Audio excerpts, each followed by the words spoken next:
ठट्ठो का खबर शामिल क्यों पिया अब्दुल सत्तार दर्स जे रिपोर्ट मुताबिक़ बेनज़ीर इनकम सपोर्ट प्रोग्राम ठट्टे जे डायरेक्टर मोहम्मद उस्मान पारां डिग्री कॉलेज मकली सेंटर ते छापो। हिकु औरत एजेंट विस्प जे मिलंदड़ पैसनि मां 1500 कटवटी कंडे पकड़िजी पई, जंहिं वटां 1500 रुपया हथ करे वरिता।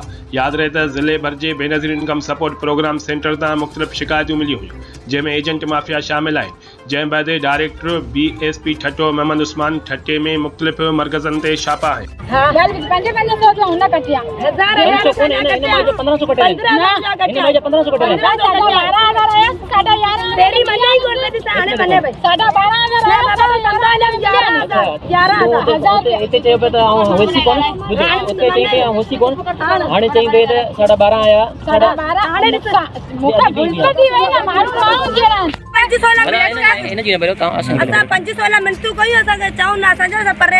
मारे कुटे छड़ियो चो तवा मल्हा जे गोट में छो असा खुश्क मुगे मुड़से तो कैसी बदी खानी है ना तवा बदी खानी है पैसा मिंटन में मिला मर्जी साली है मिंटन में पैसा मिला ना मानी मर्जी साली वाली है मके की फसा में छो का यानी 15 दो ना तू मके की अको में बाकायदा एजेंटन के गिरफ्तार कयो। डेली शिकायत है उनके लिए बाकायदा केड़ो कदम खणंदा माना डेली अंदर भी कटंदा 500 वरी बाहर एड़ा एजेंट 1000-1500 जी अदा असां बिल्कुल इन दफ़े इन खे रोकण लाइ हिते पेमेंट कैंप साइट ते कयूं पिया, पर ही माफ़ियाऊं आहिनि ज़रूरु सरगर्म आहिनि। असांजी पूरी कोशिशि आहे, असांजी टीम ॾाढी एक्टिव आहे त जेके असांखे शिकायतूं मिलियूं पियो असां हुननि जा डिवाइसिस फॉरन ब्लॉक कयूं पिया ऐं जेके एजेंट आहिनि उन्हनि ते असां FIR बि करायूं पिया।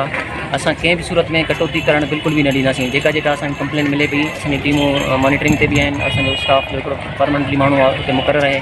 जेका असांखे कंप्लेन मिले पई उते ई उन माई जा पैसा वापसि वठाए ॾियूं पिया ऐं असां उन्हनि जा डिवाइसिस बंदि पिया करायूं। जेके कंटिन्यूसली अहिड़ी हरकत में मुलविस आहिनि असां उन्हनि ते FIR बि करायूं पिया।